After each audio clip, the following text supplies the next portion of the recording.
Hey guys, what's going on? It's me, it's Pito. I'm coming at you with a new video. Sorry it's been a while. I've been doing a lot of video editing and recording for work, so kind of just been burnt out on doing this. So today we got a little different video. I apologize for the recording being a little rough. We're using a different program. We're not using BlueStacks right now. This is my main account, and I want to go ahead and talk about Purple BS or Purple Skeleton. Really, it's closer to Purple Skeleton than BS. And I want to talk about why is that deck just so good. On your screen, you're going to see my list of Purple BS. It got me to Legend. I just hit Legend yesterday. Thank you, thank you. And this is the list I did it with. It's pretty powerful. I decided to go with max consistency. The standard build of this, we have the standard cards. We have the 3 Yammies, the 3 Mais. You have 3 Soul Horse, 3 Sword Doll. And then you have your Wandering Lolo, your Pandoria, your Club Skeleton, your Violent Blaze, your Destruction. And that's kind of the core of the deck. Next we got, I decided to add in some draw power. I really like draw power. Running out of cards was kind of kept having issues with. So I decided to add 3 Shikaritsu, along with 2 Hellfighter Bombs and and Pendragon. I really like Shikaritsu. I think he's an excellent draw engine, along with Fighter Bomb, and the being able to get the core is really powerful. I decided to go with Sword Doll and Soul Horse as my 1-drops. I decided not to go with the more demon heavy variant. There is a demon heavy variant. Let's get into some of the combos. The deck kind of revolves around Yami, who in my opinion is top 2 cards in the game next to Golem Summoning. It's just insanely powerful. It's multiple removals. It's big. It swings. It can OTK. Really powerful. Mix that with another card I think is really underrated. Not underrated. It's really strong. Is Jangot. The fact that he deals 100 to everything when he leaves and when he hits the field, really powerful. And he summons instead of adding is also very powerful. I like to really add him off of Steinbolg, and then Steinbolg being resummoned off of Belphegor. Really powerful combo there. And then I decided to add Rita at the end. The fact that she swoop really helps out in the green matchup because you can swoop her in and then block. I wanted to use that power overwhelming or whatever card, the one that reduces something's BP to hero and heal you, but it bricked too often, and I wasn't playing enough green to warrant playing it. And I was still usually winning those green matchups. Other than that, there's no real tech cards. A lot of people don't triple out on Jangot, but I decided to. So let's go over why the deck's so powerful. The key cards in this deck are going to be Yami, Jangot, Violent Blaze, Steinbolg, and Belphegor. Those are your key cards in the deck. Those are what's going to win you most of your matchups. The reason why this deck is so good is just its pure amount of removal.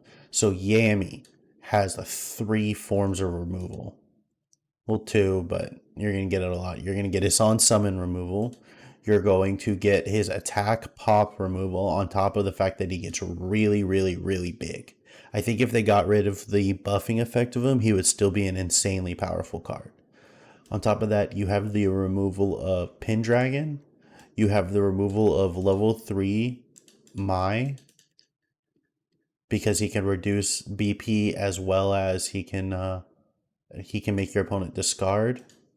You have the removal ability of Club Skeleton with adding Mud Pit to your hand, which can be really useful in the white matchup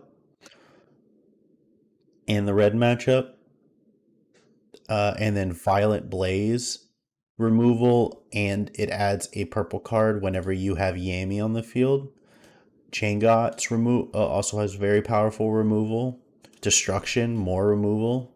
And then Rita, removal. So this deck has a lot of removal. Not only does it have removal in the form of minion destruction, it has removal in the form of mass minion non-targeting destruction in Rita and Jangot.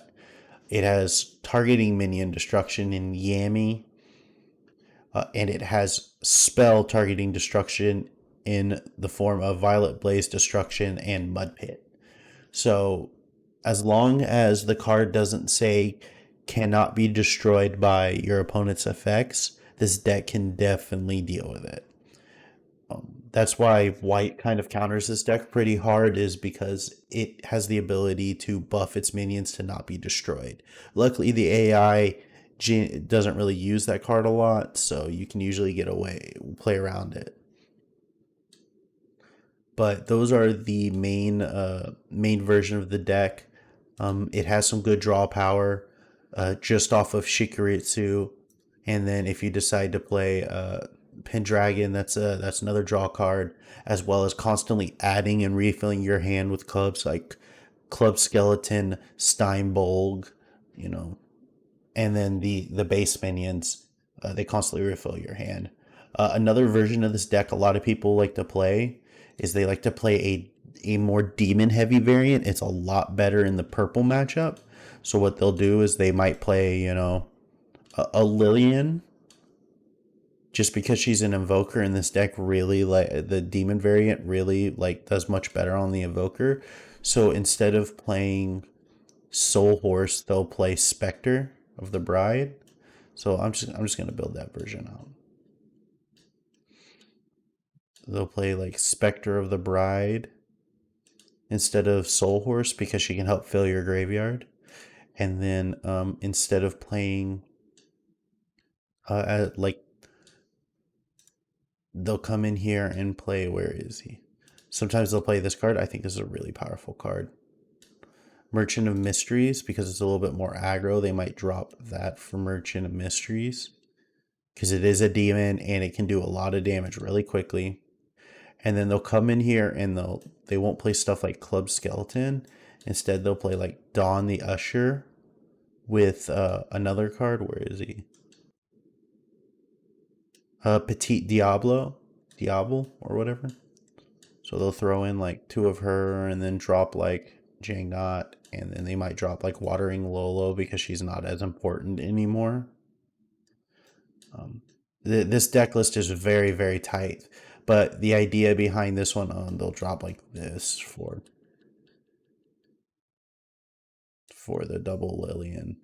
So the idea behind this build is that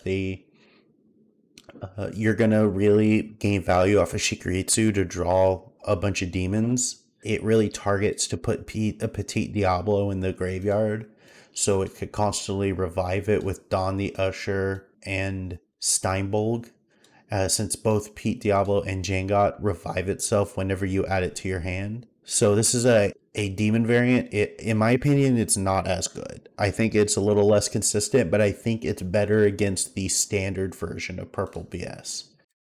So that's the Purple BS deck. Thanks for tuning in. If you have any questions, drop it in the comments. Don't forget to like and subscribe. We're trying to hit 100 subscribers. We're so close. If you could hit that subscribe button, it would mean a lot to me. Other than that, I hope you have a good day. Don't forget to check out my Twitch, twitch.tv/itsmepito. We play Apex on Fridays, and then if I go live on Monday, it's sometimes with Zenonzard. So I hope you have a good day. Have a good evening. Have a good week. Don't forget to drink water. I'll see you next time.